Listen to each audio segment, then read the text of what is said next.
Hi students, I am Deepak Tajuria. Welcome to my channel focus classes. Students, अभी जो मैं आप लोगों के लिए क्वेश्चन लेके आया हूँ एपी से है। बहुत इंपॉर्टेंट क्वेश्चन है। इसके अंदर बोला गया है if D equal to S N minus K into S N minus one plus S N minus two then find the value of K. Means एक कंडीशन हम लोगों को दे रखी है और के की वैल्यू फाइंड करनी है। तो चलिए क्वेश्चन स्टार्ट करते हैं। और इसको स्टार्ट ना हम लोग एक कॉन्सेप्ट के साथ में कर रहे हैं। अगर हम लोग कंसीडर कर रहे हैं कि एक एपी है जिसमें फर्स्ट टर्म A1, दूसरा टर्म A2, तीसरा टर्म अगर हम लोग देखें A3 और ऐसे ही करके टर्म्स होंगे। मान लीजिए एपी के अंदर n टर्म है तो लास्ट टर्म क्या होगा an। इससे पहले वाला क्या होगा an माइनस वन और इससे पहले वाला an माइनस टू। करेक्ट, कुछ ऐसा ही रहेगा।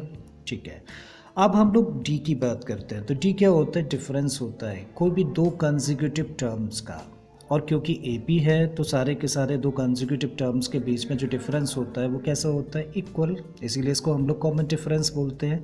इसका मतलब अगर हमें डी फाइंड करना है तो हम लोग उसकी जगह पे A2 माइनस A1 फाइंड करें तो हम लोगों को डी आ जाएगा, या फिर A3 में से A2 को माइनस कर दें तो डी आ जाएगा। सिमिलरली अगर ऐसे ही आना है तो nth टर्म में से इससे पहले वाले टर्म को क्या करें? माइनस कर दें तो भी हम लोगों का डी आ जाएगा।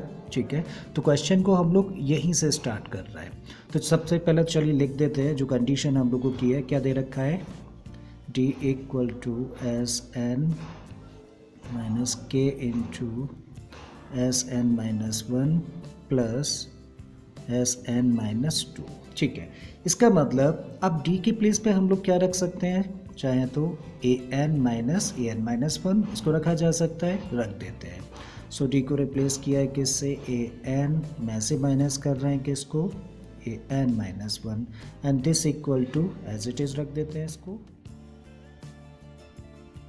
राइट, अब एक कॉन्सेप्ट और हम लोगों ने सीखा है कि कभी भी जब हम लोगों को सेकंड टर्म निकालना हो, एक एनसीईआरटी में क्वेश्चन भी इस तरह का, A2 निकालना हो तो क्या करते हैं? S2 में से S1 माइनस कर दें। मीन्स पहले दो टर्म्स के सम में से पहले टर्म के सम को माइनस कर दें। ठीक है, A3 निकालना है तो क्या करते हैं? S3 माइनस S2 कर दें हम लोग। और समझ आ रहा है? राइट, इसी तरीके से अगर कभी AN निकालना हो तो हम लोग क्या रख सकते हैं? SN माइनस SN और इससे पहले वाला टर्म तो क्या होता है? n माइनस वन, तो ऐसा रख सकते हैं। तो AN की प्लेस पे अब यहाँ पे क्या रख सकते हैं हम लोग? AN को रिप्लेस कर रहे हैं किससे? इससे रख देते हैं तब SN minus SN minus one. ठीक है, ये क्या है? माइनस साइन पुट किया। राइट, अब AN माइनस वन है। अगर AN माइनस वन निकालना है तो क्या करें? तब AN माइनस वन के लिए क्या करना पड़ेगा? SN माइनस वन में से माइनस करना पड़ेगा। इससे पहले वाला कौन सा टर्म है? ये ना, तो SN माइनस टू। ठीक है, तो इसके प्लेस पे क्या रख सकते हैं? ये रख सकते हैं, यहाँ भी रख देते हैं ताकि, तो SN minus one minus SN minus two and this equal to what? SN minus K into SN minus one plus SN minus two. ठीक है, ब्रैकेट्स ओपन कर दें। सो ये बच गया SN minus SN minus one minus, so this is n minus one. और minus से क्या हो जाएगा? प्लस बन जाएगा। सो तब इसको लिख सकते हैं इस तरीके से और इसको एज इट इज़ रखा। ठीक है, अब हम लोग क्या देख रहे हैं? SN is there, SN is there. ठीक है, सो कैंसिल्ड। अब SN minus two is there, SN minus two is there. Same sign के नंबर कभी भी इधर उधर होते हैं इक्वल के, कैंसिल्ड। अभी क्या रह गया? Minus SN minus one minus SN minus one.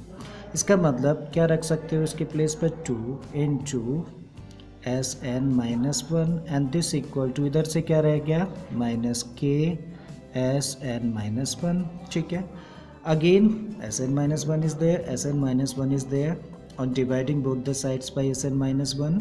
ठीक है, सो ये कैंसिल्ड। अब क्या बचता है? Minus two equal to minus K, minus से भी माइनस कैंसिल, सो के इक्वल टू कितना आ गया आपका? 2। और यही आपका आंसर है। आई थिंक आपको क्वेश्चन समझ आ गया होगा। अगर ऐसा है तो प्लीज़ वीडियो को लाइक कर दें, चैनल को सब्सक्राइब कर लें और बाकी के वीडियोस के लिए आप अपनी प्लेलिस्ट में चले जाइए। ऑलरेडी इस तरह के बहुत सारे क्वेश्चंस मैंने अपलोड किए हैं। मैं फिर से आता हूँ एक नए क्वेश्चन, एक नए कॉन्सेप्ट के साथ में। Till then keep learning and thank you for watching this video.